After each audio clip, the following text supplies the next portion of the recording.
Hey guys, thanks for joining us here at Salty Ginger Talk. If you're a returning listener, it's great to have you back. If you're new to the channel, we're really glad you joined us. Hope you like what you hear. So our podcast is for people that want to learn something new or make themselves a little bit better every day.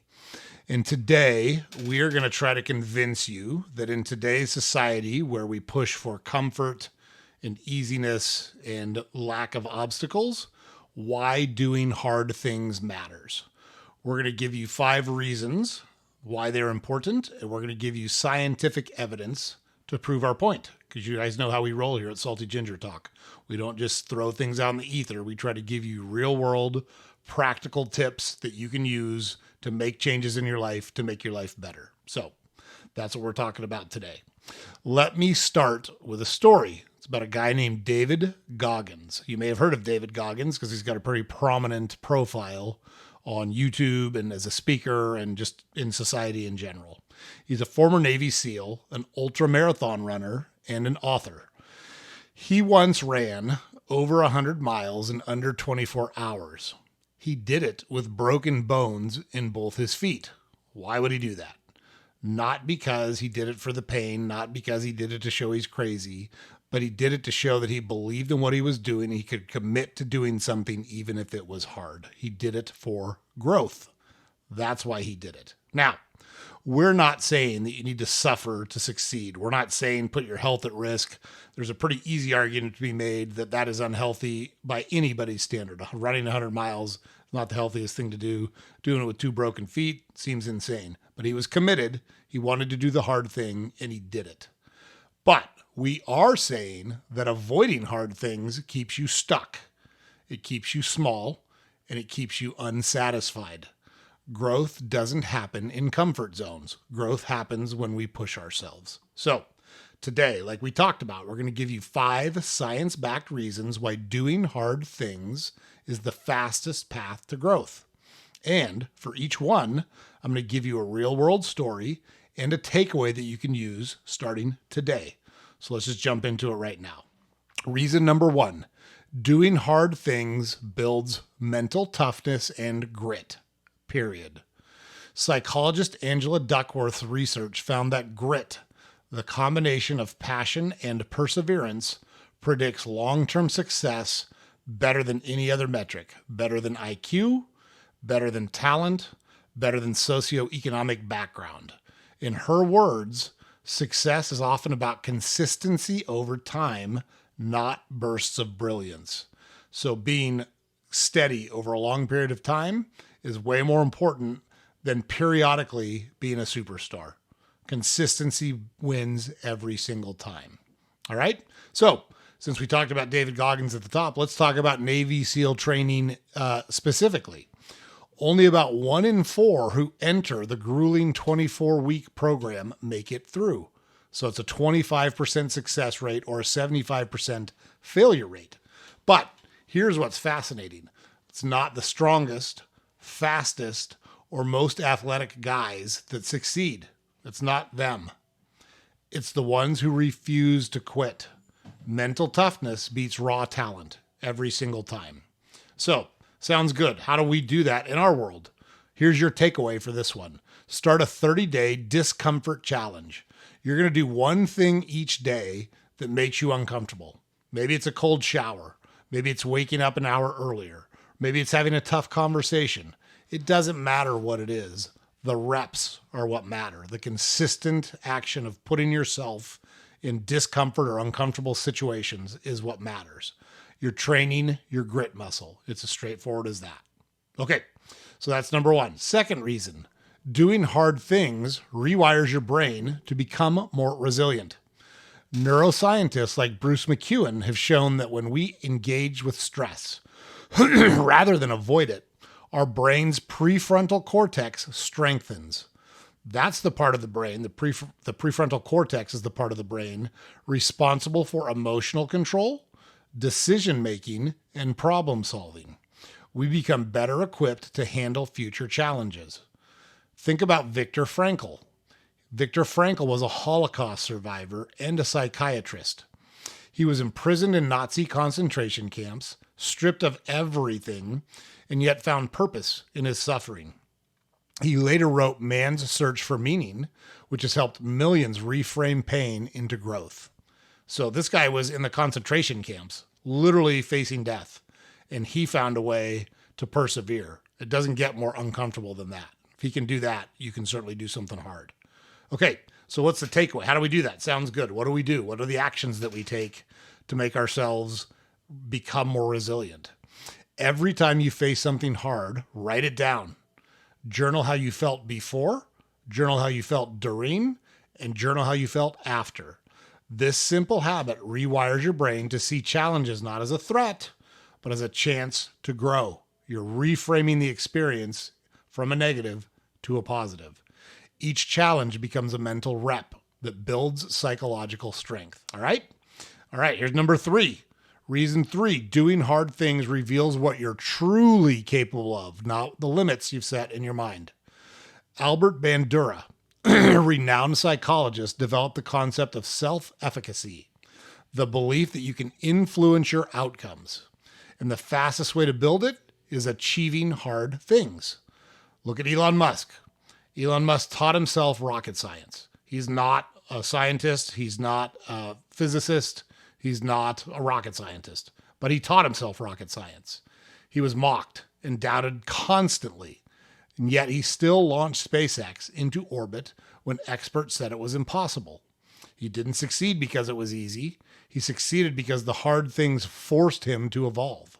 SpaceX literally rescued stranded astronauts out of the space station several months ago. This is a guy that had no training and taught himself rocket science. If he would have put limits on himself and said, well, I don't have a degree, I can't do this, then he wouldn't have done it. But he took those limits off and pursued what he was passionate about and did not quit. He refused to quit until he was successful. It's that straightforward. So how do you do that? What's your action step to put yourself in those situations so that you can take those limits out of your mind and truly understand what you're capable of? Pick something you've been putting off, something you think is too hard. Break it into 3 steps and then just take the first one this week. Like just start doing stuff. Taking action beats thinking about it and not taking action every single time. You'll be surprised what you're actually capable of once you actually get started. So that's your takeaway there. Take something hard, break it into 3 steps, and then do the first step this week. Start on it now. Get moving. All right. 4th reason, hard things give your life meaning. Straight up. There's a psychologist, Mihail, and I can't say his last name. He's Hungarian. It's got like 14 consonants in it. It's on the sheet. Studied something called flow. Doesn't mean he's not a smart guy. It means I can't say his last name. Psychologist, Hungarian, super smart guy. He studied a thing called flow, the state when you're fully immersed in something that challenges you beyond your current capability. It's also when people report feeling the most alive. That sense of I'm tackling something really tough and I'm really grinding it out and I am focused and I'm going to get this done. That's a state he labeled flow. And that's when people report being the happiest in their life. J.K. Rowling, single mom on welfare, writing in cafes while her baby napped. She was rejected by a dozen publishers for the Harry Potter books, by the way. But through that pain and effort, she created something meaningful, not just to her, but to the tens of millions of readers who have read her books. So how do you do that? How do you get into flow? How do you pursue something that's hard and not come off of it until you're done? Well, what's one thing you could pursue that's meaningful, even if it's hard? Ask yourself that question. Maybe it's writing a book. Maybe it's starting a business. Maybe it's going back to school. Don't commit to the result. Commit to the process, right? When I coached baseball, I used to tell guys, don't coach the outcome, coach the approach. Don't focus on getting hits. Focus on making good hitters. Good hitters get hits. Good hitters have good mechanics. Good mechanics is what you focus on when you're coaching hitting, not the result, not the outcome, because you're going to fail sometimes, but you got to show up consistently. You got to keep coming. You got to show up every time. The meaning comes from the effort, not the outcome. We got to reframe our minds to fall in love with the process, not chase the outcome. That's how we're successful on step 4. And finally, number 5, hard things build confidence. Straightforward. There's a loop psychologists call the confidence competence loop. Here's how it works. do something hard, get better at it, feel more confident, take on bigger challenges, repeat. Pretty straightforward. It's easy to say, it's not easy to do. Let's look at Arnold Schwarzenegger as an example. He was told he'd never make it in movies because of his accent and his size. He worked anyway, and he became a household name. Like he was a legit movie star for 20 years. Then he took on politics, and he became the governor of one of the largest states in the country, the governor of California. Every hard thing he did gave him confidence for the next. Started with bodybuilding, then it turned to acting and entertainment, and then it turned to politics. Not an accident that guy was that successful. The hard things he was doing prepared him for the next hard thing, and he was ready to take it on and learn and grow. So how do you do that? What's your takeaway? How can you achieve similar results on the things that are important to you? Think back on something that used to be hard to you, but now feels easy. Maybe it's driving a car. Maybe you really struggled to learn to drive. Managing a team or giving a presentation. Maybe those things were hard for you at one point, but you've mastered them now. Then that's going to remind you that you've done hard things before. Like you have this in your toolkit. You know how to do hard things. You know how to fight and scratch and claw and persevere. You've done it before. You can do it again. You have what it takes because you've already demonstrated that. If you reinforce that in your mind, it's going to help build that confidence so you can keep taking on hard things. Okay, there's our 5 things, guys. That's our list of 5 things like we talked about. Let's recap them real quick. The reason it's important to do hard things, the 5 reasons, well, the 5 science-backed reasons that we gave you in this podcast episode. Number 1, it builds grit. Number 2, it rewires your brain for resilience. Number 3, it reveals your true capabilities by allowing you to blast through the artificial limits that you set in your head. Number 4, it gives your life meaning. People report being the happiest when they're really working on something and grinding on something hard. And number 5, it builds confidence. So here's the bottom line. Easy might feel good right now, but hard is what makes you proud. Hard is what makes life worth living. I will say this as well. If something can be achieved easily, it can go away easily too. If something is hard to achieve, it's going to stick with you for a long time. That's true in business. That's true in personal relationships. It's true everywhere in life. The hard stuff, if it's hard to do, it's probably worth pursuing and trying to get it done. Doing hard things doesn't mean chasing pain. We're not saying you have to be a glutton for punishment or keep slamming your head into the same wall over and over again.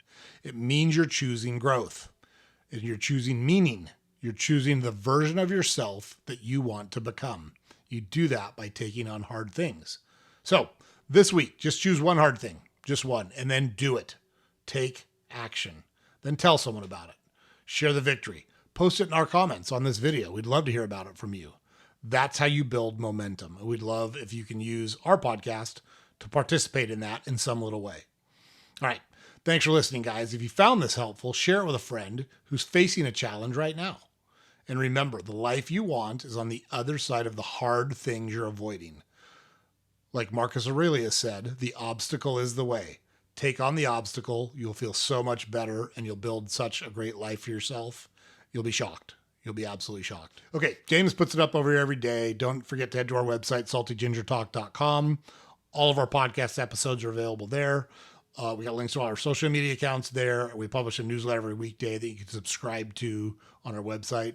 Please also like, comment, share, subscribe to our podcast on whatever platform you consume it on. Super helpful for us if you can do that. This episode will air on a Friday. Congrats. You made it to the end of another week. You got the weekend to plan out what hard thing you're going to work on starting next week. Make sure you take full advantage of that. Have a great weekend, and we will see you guys on the next episode.